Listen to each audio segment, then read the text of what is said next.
Hi guys, and welcome to another video from Stupid is the Norm, the channel where we demonstrate how to become a millionaire in 10 years whilst earning only minimum wage. And in this video I want to discuss, is it possible to become wealthy without doing any work? Well, it's 5:30 in the morning here, it's a little quiet, so I thought I'd shoot a video and discuss with you whether it's possible to become wealthy without doing any work. And I want to turn to science to give us an explanation of this.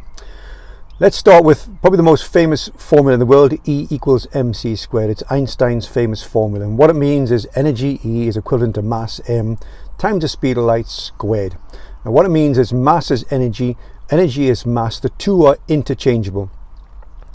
An atomic explosion is created by taking a little piece of plutonium and releasing all the energy inside it, and that's what you get. You get a massive amount of energy from a small amount of mass. It's a perfect balance. If you create energy, you lose mass. If you create mass, you lose energy.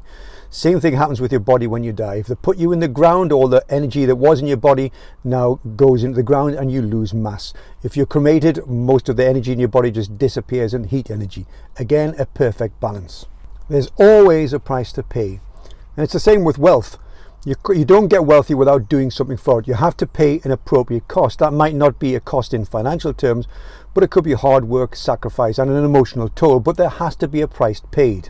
That's why any get-rich-quick scheme is an absolute scam. You hear them all the time on your Facebook feeds. Look, I build a sales tunnel and we can make £600 a week. Do this and you can make £1,000 a week on Etsy, on eBay. And whilst there are people doing that, you can't get it for nothing. It's not easy. There's a tremendous amount of work required to generate that sort of income. This attempt to get something for nothing is rather like gambling, because that's all gambling is. It's an attempt to get something, a reward for doing nothing in return. Have you ever considered why it is that gambling places like slot machine outlets and bookies and turf accountants and that sort of thing are always in the places where the poor congregate? They're in poorer areas. They're never in rich areas.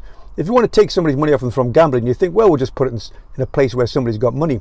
But that's not how it works. What they do is they put it in the poorest of places where the people with the least amount of money have got the mindset that the only way they're going to escape this trap is by taking a punt on a GG at Chepstow. It's not going to work. And what they end up doing is they lose all their money. They become even poorer. Now you say, well, Perry, I know, how about winning the lottery?